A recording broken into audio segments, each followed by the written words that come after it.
இந்த வார்த்தைக்கு ஒரு அதிகாரம் உண்டு. ஆண்டவர் அதிகாரம் கொடுத்திருக்கிறாருங்க. ஆண்டவர் அதிகாரம் கொடுத்திருக்கிறாரு. நம்பர் 1, நம்முடைய அடையாளத்தை காத்து கொள்ள வேண்டும்.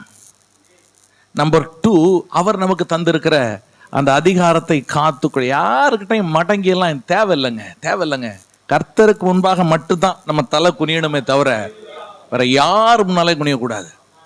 சிலர்லாம் பார்த்தீங்கன்னா, சரி சீனியர்கள், அதுக்கு ரெஸ்பெக்ட் வச்சுக்கலாமே, ஊழியர்கள் தலைவர்கள் இருக்கட்டும், அந்த ரெஸ்பெக்ட் இருக்கட்டும். அப்படியே ஒரு மாதிரி பயந்து ஒரு மாதிரி குழஞ்சிக்கிட்டு, நோ சார்.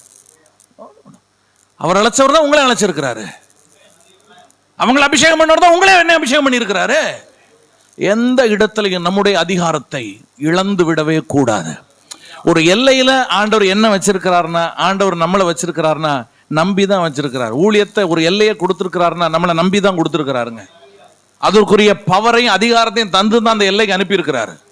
ஐயோ, நாங்க ஒரு சின்ன குக்கிராமத்துல, எதுக்கு சார், எதுக்கு இந்த புலம்புல, இந்த இன்ஃபீரியாரிட்டி காம்ப்ளெக்ஸ்.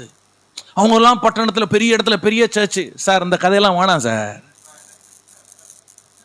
அப்போஸ்தலர் 17 ரொம்ப அழகா இருக்குது.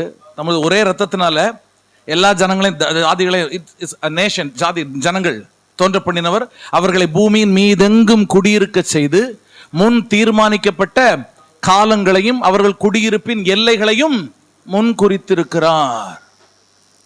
ஒரு எல்லையை ஆண்டவர் கொடுத்திருக்கிறார்னா எனக்காக உங்களுக்காக அதை முன் குறிச்சு தான் அந்த இடத்துக்கு அனுப்பி இருக்கிறாரு.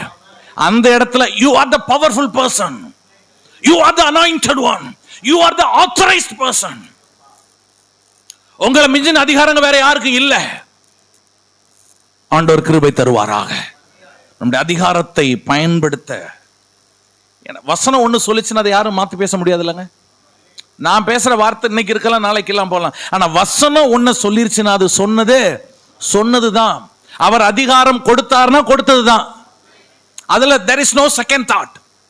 அப்ப என்னுடைய அடையாளம், I must careful about my identity. I must be careful about my authority. எனக்கு ஒரு அதிகாரம் உண்டு. பயன்படுத்த ஆண்டவர் கிருபை, அதுல இழந்துடக்கூடாது, அதை மிஸ் பண்ணிடக்கூடாது. சில அற்ப காரியங்களுக்காக மூத்த மகன்ற ஒரு அடையாளம் இருக்குது ஏசாவுக்கு. ஒருவேளை சாப்பிடல செத்தாடா போயிருவன் இல்ல, அப்படித்தான் கேட்க தோணுது ஏசாவை பார்த்து. ஒருவேளை சாப்பிடல செத்தாங்க போயிருவான் அவன். எவ்வளவு பெரிய ஒரு அடையாளம் அவனுக்கு. அதுல என்ன ஒரு அதிகாரம் இருந்தது அவனுக்கு. ஒருவேளை சாப்பாட்டுக்காக, ஒருவேளை கூழுக்காக தன்னுடைய அடையாளத்தை அவன் தொலைத்தான். தன்னுடைய அதிகாரத்தை அவன் தொலைத்தான். ஆசீர்வாதத்தை அவன் தொலைச்சிட்டான். பாருங்களேன். கடைசியா ஒண்ணு சொல்லி நான் முடிக்கிறேன். 3ஆவதாக 2 கொரிந்தியர் அப்போஸ்தலனாகிய பவுல் கொரிந்து திருச்சபைக்கு எழுதும்போது அதனுடைய 1ஆம் அதிகாரம் 21வது வசனத்தை நம்ம சேர்ந்து வாசிக்கலாம். 2 கொரிந்தியர் 1ஆம் அதிகாரம் 21வது வசனம்.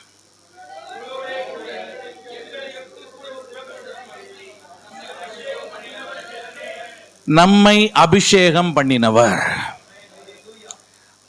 ஒரு 3 கேரக்டரிஸ்டிக்ஸ் தான். நம்பர் 1, அவர் நமக்கு தந்த அடையாளம். நம்பர் 2, அதிகாரம். நம்பர் 3, அபிஷேகம். இதுல ஒண்டி நம்ம காம்ப்ரமைஸ் பண்ணவே கூடாதுங்க. there is nothing to compromise. நம்முடைய அபிஷேகம், ஆண்டவர் நமக்கு தந்த அபிஷேகம், அதுல மட்டும் தயவாய் அதை விட்டுறக்கூடாது. அதை இழந்துட வேணாம்.